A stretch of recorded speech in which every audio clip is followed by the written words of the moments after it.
Car കത്തിയ സംഭവത്തിൽ സോനയുടെ മാമനാണ് ഇപ്പോൾ സംസാരിക്കുന്നത്. അതിൻ്റെ സത്യാവസ്ഥ എന്താണെന്നുള്ളത് അറിയാനായിട്ടില്ല. 2 ദിവസം കൊണ്ട് അതിൻ്റെ ഫോറൻസിക് റിപ്പോർട്ടും മറ്റേതൊക്കെ വരാനുണ്ട്. 2 ദിവസം കൊണ്ട് കൈ കിട്ടും എന്നാലാ പറയാനാവുന്ന പോലീസ് പറഞ്ഞിട്ടുണ്ട്. കാറ് കത്തിയ സ്ഥലം കാറ് പിന്നെ കംപ്ലീറ്റ് ബാക്ക് ഭാഗവും മുൻഭാഗവും ഒന്നും ആയിട്ടില്ല.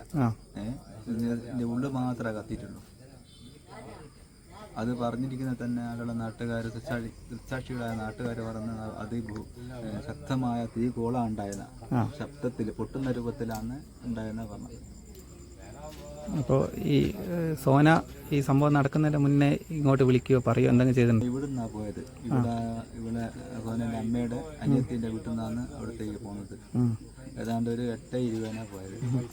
ആ സമയം കൊണ്ടാണ് പിന്നെ അവര് ഡോക്ടറെ കാണിക്കണമെന്ന് പറഞ്ഞിട്ട് ഡോക്ടറെ കാണിച്ചിട്ടില്ലെന്നറിയില്ല. സാധാരണ നമ്മളിപ്പോൾ ഒരു ഭാര്യയും ഭർത്താവും പോകുമ്പോൾ സ്വാഭാവികമായും മുന്നിലിരുത്തിയിട്ടല്ലേ പോക്കുണ്ടാവും. ബേക്കിലിരുത്തിയാണ് പോകുന്നത്. അതുമാത്രമല്ല, ബേക്കിലിരുത്തി ഇവിടെ ഉറങ്ങിപ്പോയതാണെന്നോ പിന്നെ എന്തെന്നാന്ന് തരുന്നില്ല. അവർക്ക് വാങ്ങിപ്പോയി നാറുന്നത്.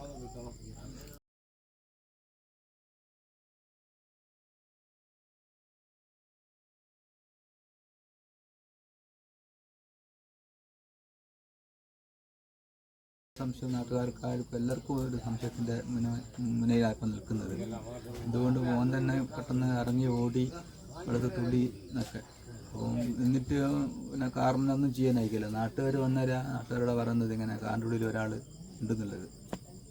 ഇന്ന് രാത്രി നാളെ കൊണ്ട് ചടങ്ങ് കഴിയാണ്. എന്നിട്ട് മേലധികാരായ പോലീസുകാർക്ക് ഇതിൻ്റെ പിന്നെ കേസ് കൊടുക്കുന്നതായിരിക്കും. അതായത് വനിതാ കമ്മീഷൻ, പിന്നെ ഈ പട്ടികജാതി കമ്മീഷൻ, SP, ഈ 3 പേർക്ക് ഇതിൻ്റെ കേസ് ഫയൽ. കല്യാണം കഴിഞ്ഞ തന്നെ വളരെ ഈ നടക്കാത്ത രൂപത്തിലാണ് കല്യാണം കഴിഞ്ഞിരിക്കുന്നത്. അത് പ്രേമമായിരുന്നു. ഒരിക്കൽ ഒഴിവാക്കിയിട്ട് പിന്നെ അവൻ വേറൊരു വിവാഹം പിന്നെ ശ്രമിച്ചതാണ്. അത് നിശ്ചയം വരെ നടന്നിട്ട് അത് ഈ സോന ആത്മഹത്യ ചെയ്യാൻ പോയതാണ്. അതിനുശേഷം പേരാമ്പ്ര പോലീസ് വിളിച്ച് കേസ് ആളൊരു കേസുണ്ട് ഇതിൻ്റെ പേരിൽ. അങ്ങനെ അവൻ്റെ പേര് കേസ് കൊടുത്ത് ആ കേസ് പിന്നെ തീർപ്പാക്കാൻ വേണ്ടി ഇവൻ ഒരുപാട് ശ്രമിച്ച് ഇവളുമായിട്ട് ബന്ധപ്പെട്ട്, ഞങ്ങളൊരു ബന്ധപ്പെട്ടിട്ടില്ല, ഇവരുമായിട്ട് ബന്ധപ്പെട്ട് കേസ് ഒഴിവാക്കാമെന്ന് പറഞ്ഞു. അങ്ങനെ ഞാനിന്നെ കല്യാണം കഴിക്കാമെന്ന് പറഞ്ഞ് അങ്ങനെയാണ് കേസ് ഒഴിവാക്കിയിട്ട് ഞങ്ങളറിയാതെ കണ്ട് ഇവളെ രജിസ്റ്റർ ചെയ്യുന്നത്. അതും കൂത്താളി